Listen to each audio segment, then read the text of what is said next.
Champions League is back in action, and it's really interesting, of course, in real life to watch and all of that, but also on FIFA, it's very exciting to see all of the Champions League live cards, or the road to the final cards, however you want to call them, that they're actually going to be increasing. Some of them look absolutely amazing. There's quite a lot of eyes on Van Dijk, because if he actually makes it quite far, he's going to be comparable to his Team of the Year card, so that is going to be very interesting what's going to be going on with that. But also just with other players, it's absolutely amazing. There's loads of hype, and in this video I'm going to be talking about what's going to be going on with these Champions League live cards with this one, because I'm currently making this video Tuesday 9th of April. So we do have Liverpool vs Porto, Tottenham vs City, but tomorrow we're also going to have, of course, the other round of the quarterfinals. There is going to be Ajax vs Juventus, and then Manchester United vs Barcelona, and then of course a week later on the 16th we are going to have the second leg, and also on the 17th. So that's just going to be 1 week away.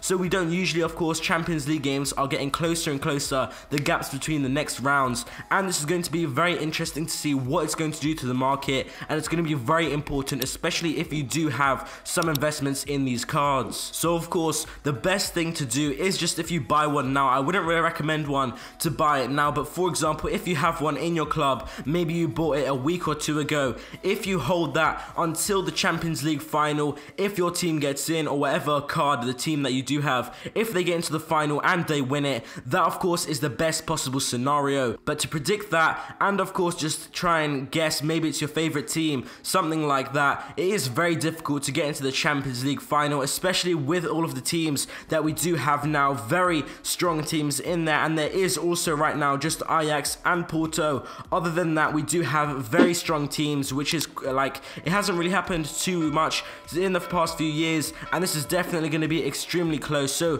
the best possible scenario is just to keep it to the final, but that is also very risky. That's as risky as you get. So if you want to be the safest option, for example, if you just bought it a week or two ago, I would just recommend now maybe waiting for the second leg, doing like your team's going to do well. Of course, it is hard to predict even now this leg. The only guaranteed one, in my opinion, sorry if there are a few Porto fans, but Liverpool looks like they're definitely going to be through. So other than Liverpool, the other clubs, it does look very close. And even if there is going to be, for example, some people are saying Tottenham vs City, that is still quite close, even though lots of people are voting maybe for City to win or Tottenham to win, whatever side you are on, it's still going to be a very close game, and it's not going to be kind of dealt with easily. All of these prices are going to be going up and down. You can also see, if you track them throughout the game, they always go up and down depending on who's having the most possession, who's attacking the best, everything like that, because these people who have invested in these cards, they're not just blindly selling them, they're watching the games.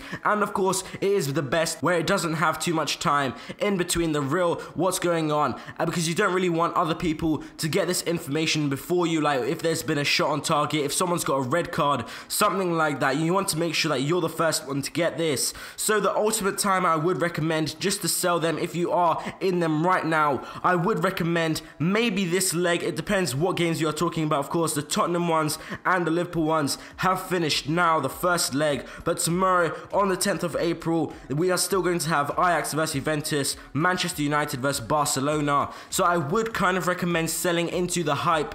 I was actually quite surprised with Liverpool from what I can see with Van Dijk so far. He's even increasing, even though lots of people were thinking Liverpool's going to win, even after he was still increasing when Liverpool scored a goal, other stuff like that, which shows not too many people actually have that card, which is easy to tell from that, and it is very important to kind of track all of that. But if you are very confident, try and keep on to it as long as you can, and then once a matchup comes that you are actually feeling a bit risky about, then I would recommend selling into the hype maybe the night before, something like that, because like I said, some of these prices are going to absolutely crash down when something happens. But if you go for the underdog, you could make loads and loads of coins, so it's kind of a 50-50, but you do need to be careful. These Champions League matchups, the first leg, second leg, they are getting closer. Before we used to have big breaks between a round of 16, everything like that, so that's one thing you do need to be aware of. I might make a few more of these videos. Let me know if you find them helpful. Thank you guys for watching this video. I hope you guys enjoyed, and I'll see you next time.